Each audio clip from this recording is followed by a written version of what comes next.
Yes, DXB today. Hope you're enjoying the show. Hope it's entertaining, but also educating you in the ways of sustainability. I know we've had the year of sustainability, but it's not just for a year, it's for life, okay?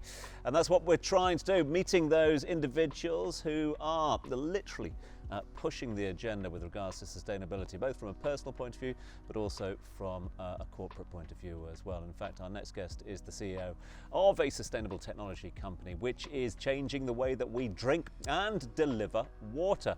Welcome, Sami Karebi from Wisewell. Sami, great to see you. Thanks so much indeed for joining us. Great to see you as well. Thanks for bringing in your wares as well. We're getting a little dehydrated, but you're here to sort us out.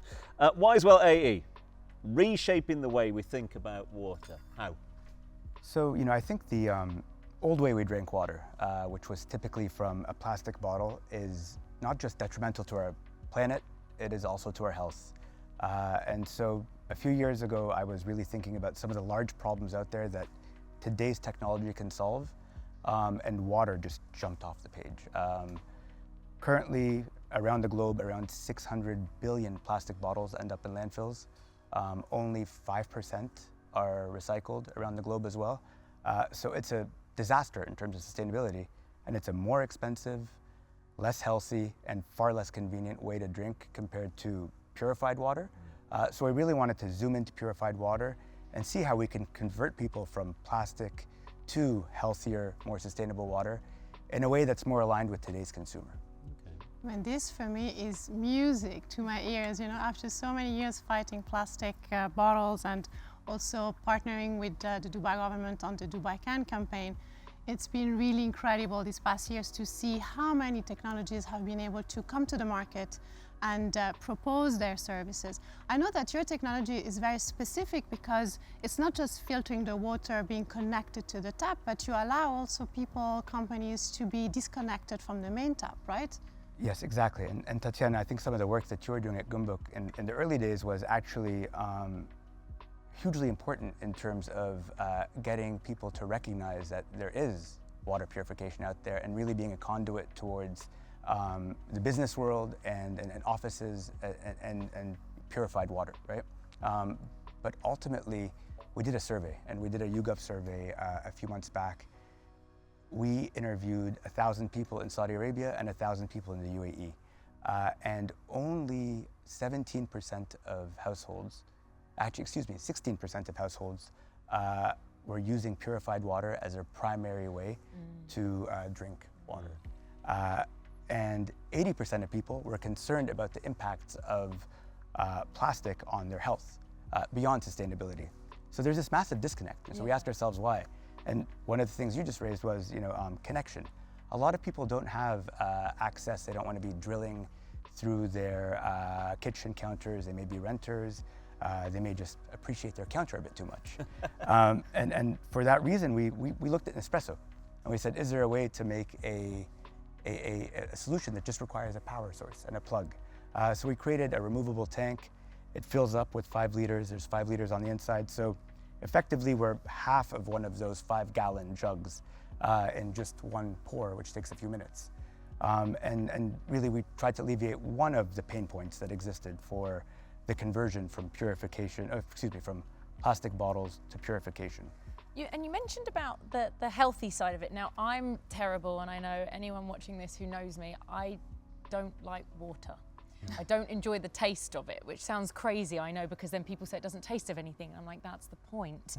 But you've brought water in for us to taste. Yes. What? Yes. Is it going to taste different? Well, hopefully it doesn't taste too different. Okay. What we wanted was to give you the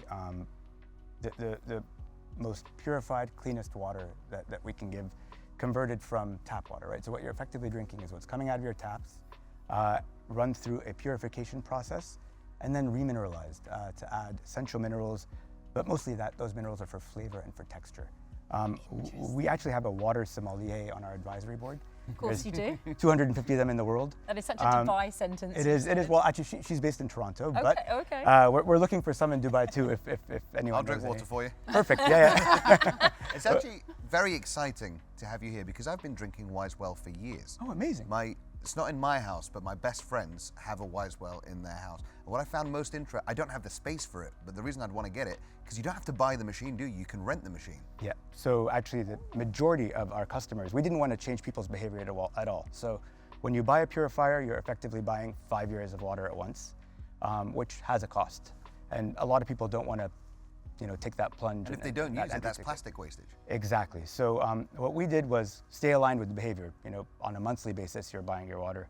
The Nano, which you should now take a look at because it's a smaller unit, is only 99 dirhams a month. And the larger unit, which is the Model 1, is 150 dirhams a month, right? So it is much more affordable than buying plastic bottles for most households as well. Because you just pour from the tap straight into the Nano. That's correct. Or it can be connected. So we actually give both That's options. what I was going to ask, because I'm literally looking at the B-roll we were just playing there going, this is great and I need one in my house, but I couldn't be bothered to Try the water. fill it up. Yeah. Faris, I wouldn't be bothered to be kind of fill it up all the time, but I'd like to connect it to the mains. That can be done. And I think Faris needs to be some kind of ambassador of yours. 100%. We need to talk after the segment. We'll discuss. You've gone in sparkling as well, yeah? Sparkling as well. So we're about to introduce the sparkling. Okay. That you're tasting water from the prototype. Oh, it sparkles. That yeah. sounds sparkling. Perfect, okay. Well, that was fresh, wasn't it? Yeah. This is really nice. Also, it does help that you put it in a container that makes it chilled, and it's a really hot day. So Stays cold. We like to supply the containers for our clients as well, because it's once you buy one, you're not going to be walking around with a cup in your car, we think. I suppose there's no one here that is disagreeing with what you're doing and the technology you're bringing to market and the mandate you're trying to get across. And there's no one out there, I'm sure, that is saying, yeah, I'd love that, I want one of those. What's the hurdle for you at the moment? What are the challenges you're facing? The challenge is actually it's education, right? So I think it's very hard for behavior to just change overnight, right? And I think we need a lot of data points, and I think it's ultimately sustainability is very much, and actually health and wellness is a practice. First time you go to the gym, you're sore, right? Second time, then you start really enjoying it, right? And I think engaging with sustainability is a similar thing. So I started my journey here in the UAE in 2007. I started the first solar company. And we used to build these massive solar plants in the middle of the desert. But once we turned it on, I realized nobody realized that 7% of their electricity was charging their iPhone was coming from solar energy. And so the engagement with infrastructure was not there. So I really wanted to do something around the consumer where they're realizing on a daily basis, the average Wisewell is actually touched 13 times a day. So it's the most used device after your iPhone or your phone in the household. That people are engaging with sustainability and engaging with health and wellness, right? So I think that practice needs to come over time. When it was just sustainability, and that's how we started, it was a harder sell. But over the past year, there's been a large discovery that there are not just microplastics, but there are nanoplastics in your water. And those nanoplastics raise the amount of particles in a liter of plastic water from 10,000, which was the estimate before, to 240,000 tiny little nanoparticles. Actually, the technology to detect them just came around a couple of years ago. The scary part about that is those particles are actually penetrating our cellular level. And there's been a whole bunch of studies showing increased cases of dementia, infertility, potential carcinogenic effects, all from these nanoplastics.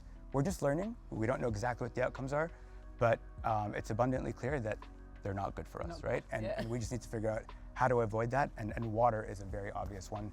66% of nanoplastics in the body come from consuming bottled water and plastics, right? So there's a big hurdle we can get over from a health perspective with that, and that's been a big driver for our sales too now. So not just being a sustainability company, but also really looking at wellness. So I think the awareness now globally is quite out there. We have data from the United Nations, we have data from health centers, from universities, research centers. We know it's in our brain, it's in our blood, but we also need some support from policymakers. And I think in the UAE what has happened is different bans in different emirates banning plastic, so this is very helpful. You mentioned that you are now going into other countries. So what is the scenario over there? Do you feel they're as advanced? Do you feel the difference in the UAE? How are they responding? So I think the UAE was a perfect launchpad to really understand what a very diverse set of cultures, and individuals from different economic levels, from very diverse backgrounds, approach the problem of plastic and plastic waste in terms of bottled water. We are now expanding into Saudi Arabia, which is a near market, but a very different market as well. And what we're doing is not very different than what we did in the UAE, which is really a ground-up education campaign, really trying to do as much thought leadership as possible and identify the challenges from a health and wellness perspective and from a sustainability perspective, and really try to create that first group of key people. In our survey, we realized that families with young children are by far the most concerned, right? So we're looking and we're really using, utilizing the families with young families as our initial ambassadors to be able to, people walk into a household like you did and say, hey, what's that? Let me try the water. And they realize, hold on a sec, this may actually be better than what my usual behavior. It's also more convenient. It's also lower cost, right? So policy is very important. But to be frank, when you have those three factors, a lower cost, more convenient, and a lower price, we're actually hopefully not pushing against an uphill battle. This is just getting people thinking, pushing a boulder downhill. And it looks cool as well, I should say that. Cool looking device. Keep fighting the good fight. Sammy, bless you. Thanks so much indeed for your good time. Thank you very much. Thanks so much, Dave, for everything that you and the team at Wisewell do. Wise words indeed, and we thank you for joining us. Thank you. Big thanks to Sammy and Tatiana. Thank you very much indeed. It was a pleasure. For being our guest co-host. Thank you. And you're a regular here on the show, so it's great to have you back. So thank you very much. I'm very happy to be here. Thank you so much. Right, team are going to make their way off. We're going to stick around. Why? We've got live music to play us out in just a few moments' time. You don't want to miss this one. Stay with us.